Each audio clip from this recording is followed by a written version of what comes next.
चक्र नेहमी क्रमे उत्पत्ती, स्थिती, प्रलय चालतच राहणारे आहे. जे उत्पन्न होते ते नाश पावतेच. त्या अस्तित्वाच्या भ्रांतीचे प्रयत्न सोडून दे आणि श्रेयसाचा विचार कर.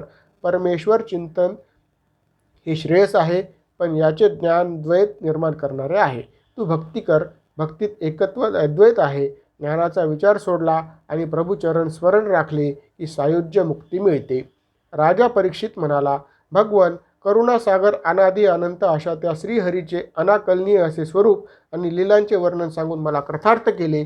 मी तृप्त झालो आहे. आता आपल्या अनुमतीने मी मौन धारण करून या सर्व विकाररहित चित्ताचे परमात्म्यात विलिनीकरण करीन आणि हा देह त्याग करेल. नंतर राजाने श्री शुकाचार्यांचे पूजन केले. शुकाचार्य त्यांच्या सोबतच्या मुनींसह निघून गेले. राजा परीक्षित ध्यानमग्न झाला आणि हळूहळू ब्रह्मलीन झाला. श्वासोश्वास बंद झाला. देह काष्ठ रूप झाला. इकडे ऋषिकुमार शृंगीच्या शापामुळे तक्षक परीक्षिताला दंश करण्यास निघाला. वाटेत कुणी अडू नये म्हणून त्याने ब्राह्मणाचा वेश घेतला होता. परीक्षित ज्या गंगा तटावर निश्चेष्ट बसला होता तेथे आला आणि त्याने दंश केला. पण तोपर्यंत परीक्षिती मुक्त झाला होता. मात्र त्या दंशामुळे निर्माण झालेल्या अग्नीत ते शरीर फक्त भस्म झाले. हे ऐकून जनमेजय परीक्षिताचा पुत्र क्रुद्ध झाला. त्याने विद्वान ब्राह्मण बोलावून सर्व सर्पसत्राला आरंभ केला. सगळे सर्प यज्ञात पडू लागले. तक्षकाला भीती वाटली. तो इंद्राला शरण गेला. तेव्हा जनमेजयाच्या सांगण्यावरून ब्राह्मणांनी इंद्राय स्वाहा तक्षकाय स्वाहा म्हटल्याबरोबर देवगुरु बृहस्पतींनी मध्यस्थी केली आणि अहंभाव नाही आणि माझेचे ममत्व ज्याचे संपलेले आहे त्याला भगवंताच्या परमपदाची प्राप्ती होते. त्यासाठी कटुवचन सहन करा. कुणाचा अपमान करू नका. कशाची तरी आसक्ती ठेवून वैर करू नका. ज्या परम तेजस्वी ज्ञानसागर करुणाघन प्रभूच्या कृपेने मला हे ज्ञान प्राप्त झाले त्यांचेच चरणी लीन व्हावे. त्यानंतर चारही वेदांचे विवरण शौनकांच्या विनंतीवरून सुतांनी सांगितले. वेद विवरण. सूत म्हणतात, हे शौनक, परमेष्ठी ब्रह्म जेव्हा उत्पत्तीसाठी पूर्वसृष्टीचे ज्ञान व्हावे म्हणून अंतर्मुख झाले त्यावेळी त्यांच्या हृदयात एक नाद उमटला. आपण सुद्धा अंतर्मुख होऊन सर्व मनोवृत्ती रोखल्या तर आपल्यालाही या अनाहत नादांचा साक्षात्कार अंतरंगात होतो. त्या नादाची उपासना आदिभौतिक, आध्यात्मिक, आदिदैविक त्रिविध दोष समाप्त करून मोक्ष मिळवून देते. त्या अनाहत नादातून अ उ म या 3 मात्रांनी युक्त असा ओंकार प्रगट होतो आणि हेच त्या परब्रह्माचे बोधक तत्व आहे. अ उ म हे 3 वर्ण सत्व रजतम या 3 गुणांना तसेच नाम आणि अर्थ असणाऱ्या ऋक, यजु, साम व जागृती, स्वप्न, सुषुप्ती, भू, भुव, स्वह या 3नांनाही धारण करतो. अर्थात सर्व मंत्र, उपनिषदे इत्यादींचे बीज आहे. याच ओंकारापासून ब्रह्माने अंतस्थ उष्म, स्वर, स्पर्श, ऱ्हस्व, दीर्घ इत्यादींनी युक्त वर्णमाला केली. अशा रीतीने ब्रह्मदेवांनी त्यांच्या पुत्रांना नंतर त्यांच्या शिष्यांना शिकवले. पुराण कशाला म्हणतात याचीही 10 लक्षणे सांगितली आहेत. 18 पुराणेही सांगितली आहेत. वेदांचे आत्यंतिक ध्येय म्हणजे भगवत भक्तीच. सनक सनंदनापासून नारद मुनी, व्यास, शुक अशा गुरुशिष्य परंपरेतून वेदांचे वर्णनच नव्हे तर मर्म हे स्पष्ट करून सांगितले आहेत. वैशंपायनाचा शिष्य याज्ञवल्क्य याने यजुर्वेद शिकला. एकदा तो गुरूंना म्हणाला, गुरुजी, या चरकाध्वर्यूने आपल्यासाठी केलेला शाप विमोचन विधी पूर्ण फळ देणार नाही, कारण त्याच्याकडे तेवढी शक्तीच नाही. असे म्हणणे म्हणजे त्या ब्राह्मणाचा अपमानच आहे. त्यामुळे तू माझा शिष्य म्हणवण्यास अपात्र आहेस. माझी विद्या परत दे म्हणाले. असे म्हणताच याज्ञवल्क्याने यजुर्वेद ओकून टाकला. ब्राह्मणाचा अपमान करणे हा अपराध आहे म्हणून वैशंपायनाने शिक्षा दिली. गुरुला असा शिष्य तयार करावयाचा असतो, त्याच्यात विद्येचेही अंगंड चालत नाही. वेद ओकून टाकला म्हणजे अक्षरश ओकणे अभिप्रेत नाही. हट्टयोगाच्या एका क्रियेत हे शक्य आहे असे एका प्रवचनात मी ऐकले होते. तथापि ओकणे हे प्रतीक्षित क्रिया आहे. तोंड आणि जठराशी संबंधित आहे. अन्न ग्रहण करणे आणि ज्ञान ग्रहण करणे यातील क्रिया वेगळी आहे. अन्न पोटात जठरात ग्रहण होते, तेथून तोंडावाटे उलटू शकते. ज्ञान बुद्धी मेंदूत जाते, तेथून ते वस्तूप्रमाणे बाहेर पडत नाही. याचा अर्थ याज्ञवल्क्याने ते वेद म्हणणे टाकले असा घेता येईल. पुढे तो तैत्तिरीय शाखा म्हणून प्रसिद्ध झाला. वेदांच्या जशा शाखा सांगितल्या तशा शिष्य शाखाही वर्णिल्या आहेत. त्यांचीच बहुतेक नावे प्रचलित गोत्र प्रबोधासाठी आली आहेत. हा सगळा तांत्रिक भाग आहे. श्रीमद भागवत भक्ती रसायन या दृष्टीने पाहिले की ज्ञान आणि भक्तीचे बाण जाणवत नाहीत. असो, भगवंताचे वर्णन भागवतात प्रचुरतेने आले असल्यामुळे अल्पज्ञानात ती पुनरुक्ती वाटू शकते. तथापि भक्ती म्हटली की तीच संकीर्तन ओघानेच येते आणि नाभ हे संकीर्तनात पुन्हा पुन्हा घ्यायचेच असते. तेव्हा तेही भजनच आहे आणि परमात्म प्राप्तीचे साधन याहून उत्तम अन्य नाही. मार्कंडेय कथा. मृकुंड ऋषींचे पुत्र मार्कंडेय आहेत. प्रलयकालीही ते जिवंत होते अशी आख्यायिका आहे. आत्तापर्यंत तर प्राण्यांचा प्रलयच झाला नाही. मग प्रलयात समुद्रात वटपर्णावर अद्भुत मनुष्य पाहिला, हे खरे असू शकेल काय, असा प्रश्न शौनकांनी सुतांना विचारला. सूत म्हणाले, हे शौनका, ती कथा मी तुला सांगतो. या कथेत नारायणांचा महिमा वर्णिला आहे. म्हणूनच प्रस्तुत भगवान नारायणांचे भगवंताचेच कीर्तन सुरू आहे. त्याचाच भाग म्हणून सांगतो, ऐक. मृकुंड ऋषींनी आपल्या पुत्रावर मार्कंडेयावर उचित सर्व संस्कार केले होते. त्यामुळे मार्कंडेय ब्रह्मचर्यव्रत धारण करून गुरुदेवांची चरणसेवा करीत होते. मौन धारण करीत, गुरुदेवांनी आज्ञा केली तरच एक वेळ भोजन करीत, अन्यथा उपवासच. त्यांच्या अशा कठोर तपश्चर्येने ते मृत्युंजय झाले होते. असे करता करता 5-6 मन्वंतरे उलटली. ब्रह्मदेवाच्या एका दिवसात 14 मनु होतात आणि सध्या ब्रह्मदेवाचे 52वे वर्ष सुरू आहे. अर्थात माणसाच्या मापाने कोट्यावधी वर्षे असू शकतील. म्हणूनच मार्कंडेय कोट्यवधी वर्षे भगवंताची आराधना करून चिरंजीव झाले म्हणणे सहज शक्य आहे. अशा 7व्या मन्वंतरास इंद्राने त्यांच्या तपश्चर्येची भीती वाटून त्याचा तपोभंग करण्यासाठी गंधर्व, अप्सरा इत्यादी मोहजालाचे प्रयोग केले. तथापि ते फोल ठरले. भगवान नारायण प्रत्यक्ष तेथे प्रकट होऊन म्हणाले, हे ब्राह्मश्रेष्ठा, मी प्रसन्न आहे. मार्कंडेयांनी त्यांना दंडवत घातले आणि म्हणाले, देवा, सर्व चराचर जगत चालका, आपण दर्शन दिले हाच वर आहे. अजून काय मागावे. असे मंत्रमुग्ध भाव असतानाच अचानक सोसाट्याचा वारा आला. भयंकर आवाज होऊ लागले. विजांचा कडकडाट होऊ लागला आणि समुद्रात प्रचंड लाटा उसळू लागल्या. आता सगळी पृथ्वीच बुडेल असे वाटत होते. तेव्हा एका वडाच्या पानात एक तेजपुंज बालक त्याने पाहिले. त्याच्याजवळ जाता तोच त्याच्या श्वासावाटे डासाप्रमाणे आत गेला. तेथेही त्याने असाच प्रलय पाहिला. अर्थात उत्पत्ती, स्थिती, प्रलय या तिन्ही अवस्थात तो आत बाहेर व्यापून आहे हे पाहून तो मार्कंडेय चकित झाला. तोच ते बालक, ते वडाचे झाड, तो समुद्रातील प्रलय, लुप्त झाले. या सगळ्या प्रसंगात कोटी वर्षे झाली असे मार्कंडेयांना वाटले. ती सर्व योगमाया नारायणांनी निर्माण केली. त्यामुळेच मोठे मोठे तार्किक पंडित ब्रह्मवेते सुद्धा मोहित होतात ते कळले. तो ध्यानस्थ असताना गौरी शंकरांनी त्यांच्या आकाश भ्रमणात पाहिले. त्याची तपश्चर्या पाहून पार्वती म्हणाली, देवा, त्या ब्राह्मणाला वर द्या. तो किती काळापासून तप करीत आहे, आता तरी द्या. त्यावर भगवान शंकर म्हणाले, हे देवी, त्याला कशाचीच इच्छा नाही, कारण तो तर परमभक्तीत लीन आहे. तरीही हे गौरी, तुझ्यासाठी आपण त्याला विचारू आणि त्याला पाहिजे ते देऊ. दोघेही तिथे उपस्थित झाले. त्यांना पाहून मार्कंडेयाने तीनही लोकांचे गुरु भगवान शंकरांची पार्वती मातेसह अर्घ्य, पाद्य, आसनादी पूजा केली आणि प्रार्थना केली.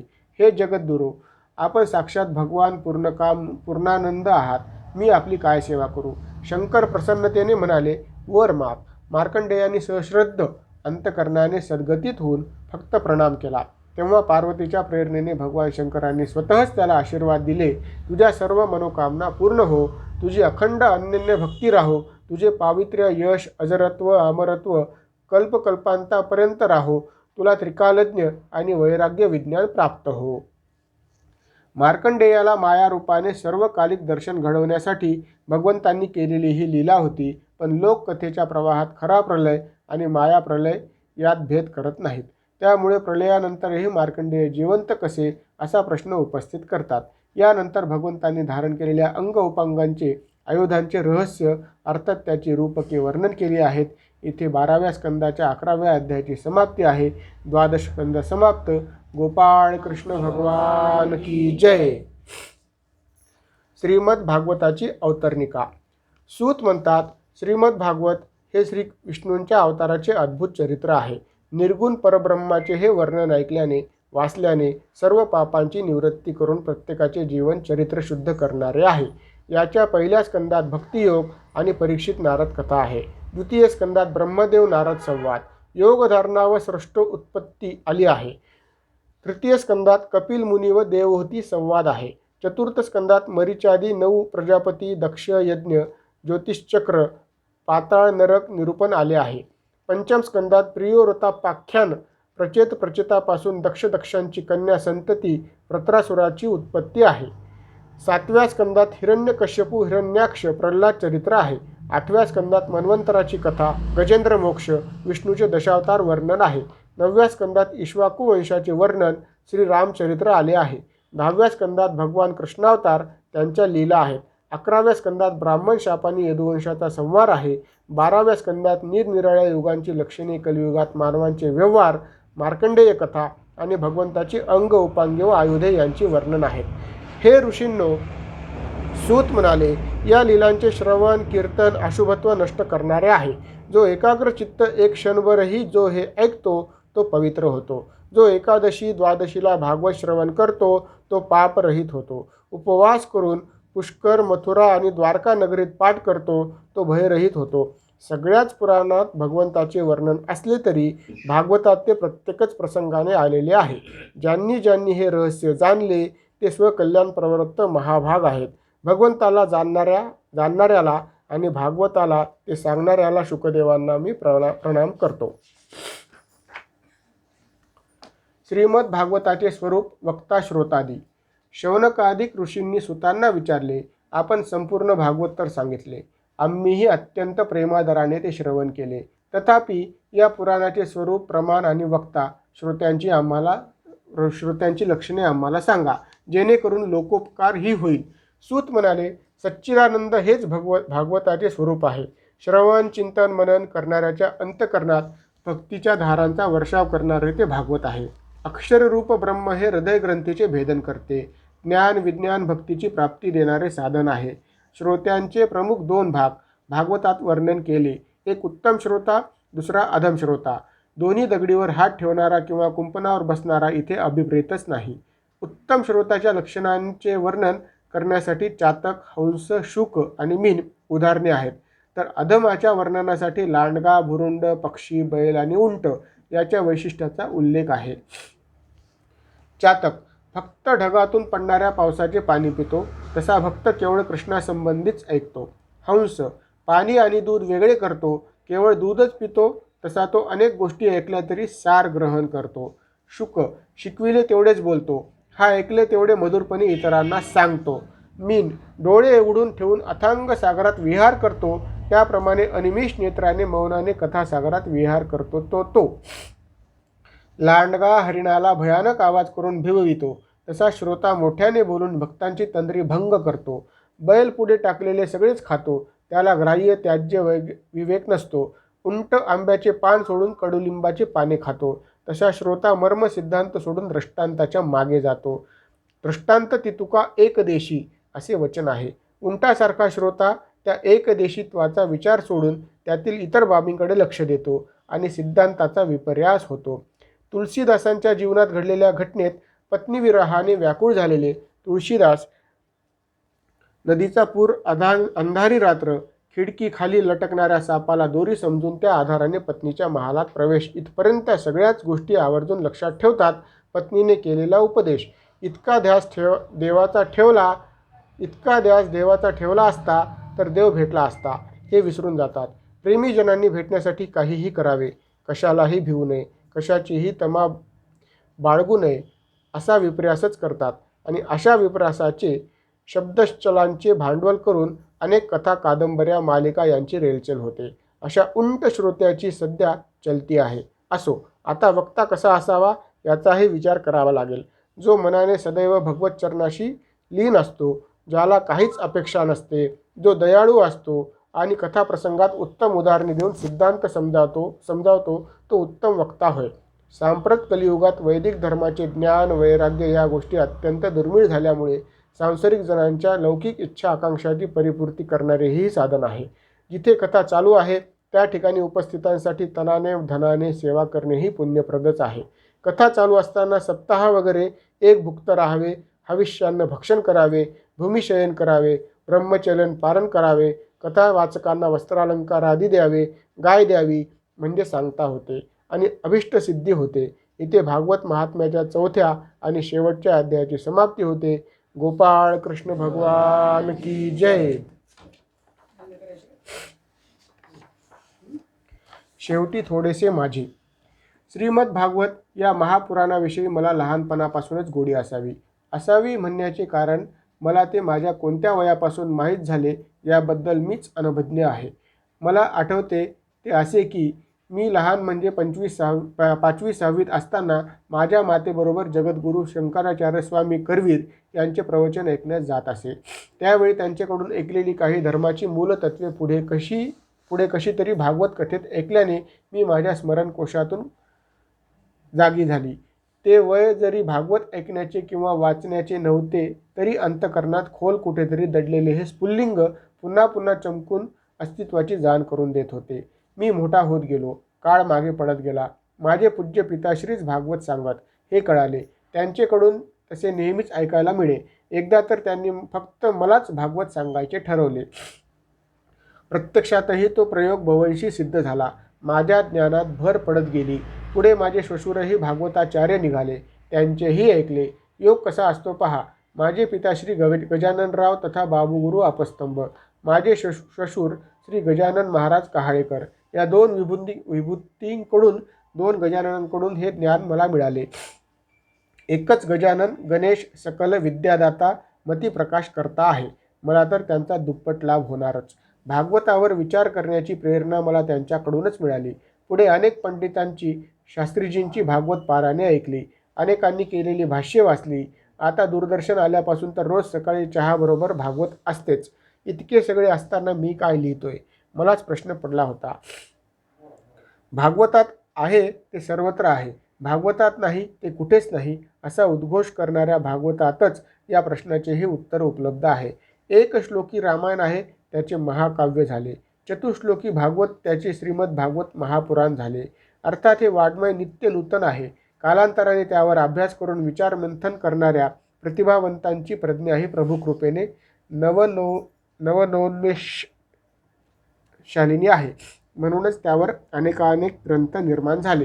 कुणी गाथा, कुणी ज्ञानेश्वरी, कुणी अध्यात्म रामायण हाताशी घेऊन भागवत कथा करतो. कुणी ब्रह्मसूत्राचे बोट धरून भागवत कथा ज्ञान यज्ञ करतो. कृष्ण एक पूर्ण पुरुषोत्तम भगवान या नावाने जगद्विख्यात भक्ती वेदांत समितीने एक मोठा ग्रंथ प्रकाशित केला.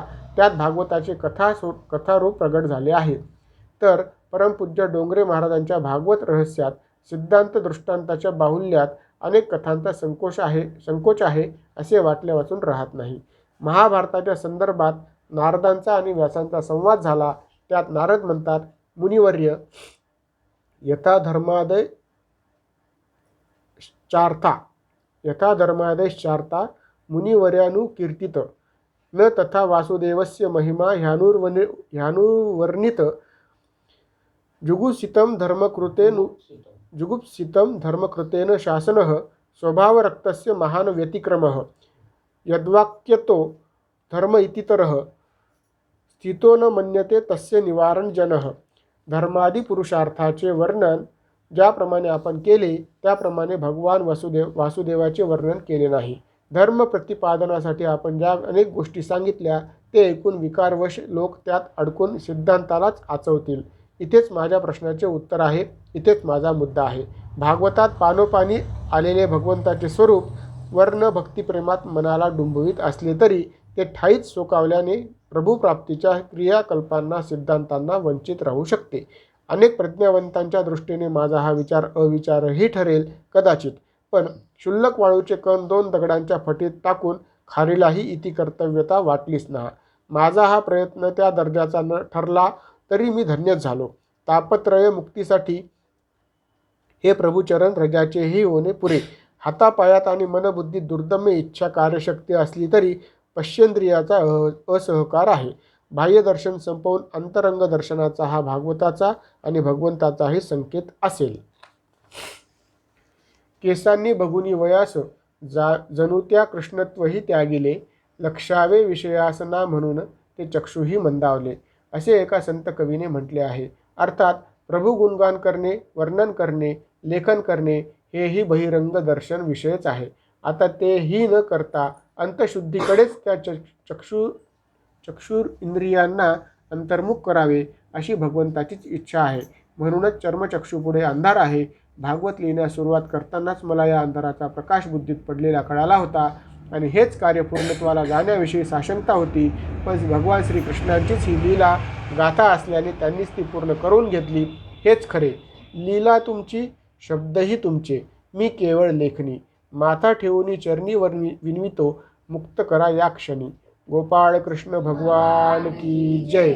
इति शम.